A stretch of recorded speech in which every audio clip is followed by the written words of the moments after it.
I'm Bina Bhattacharya and I'm the writer and director of the upcoming feature film From All Sides.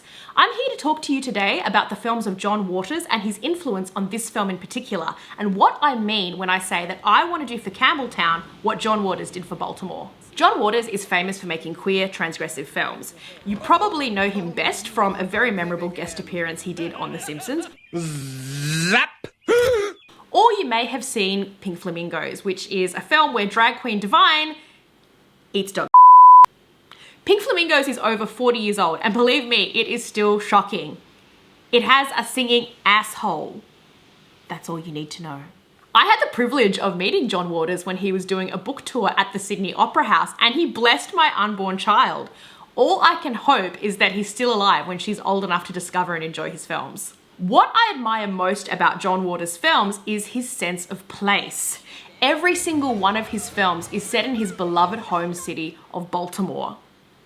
Baltimore is a city that probably people in the United States didn't think of as being particularly cinematic, but John Waters did, and he absolutely committed to putting it on screen. I'm gonna have my own show right here in Baltimore. In the 70s, when he was starting out, most films in America were either made in Los Angeles or New York, and the only people in the city of Baltimore who had access to camera equipment were the people who worked in television news, and he used to bribe them to get access to their cameras overnight.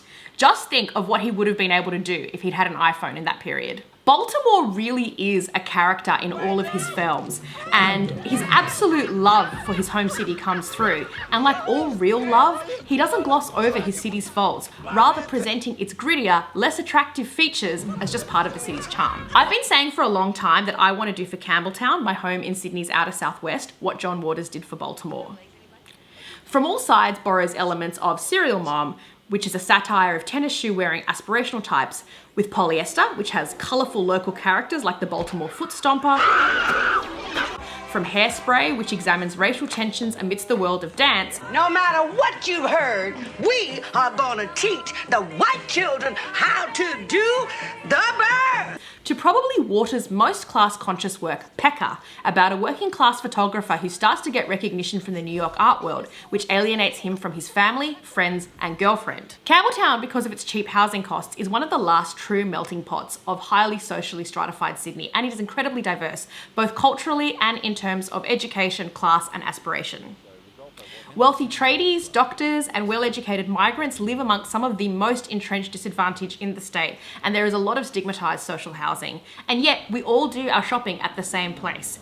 Living here is a daily, fascinating case study of race and class relations. Campbelltown's most famous resident is probably serial killer Ivan Milat, followed by the man who had him acquitted, colourful local lawyer John Marsden, who was this flamboyant Roy Cohen type figure. John Marsden's famous line was that there were two great cities in the world, Rome and Campbelltown. I'm hoping that when this film is made, I will become Campbelltown's most famous resident for noble reasons, just like how John Waters is Baltimore's most famous resident now. For more insights and updates on our filmmaking journey, follow us on Facebook and Instagram at From All Sides Film.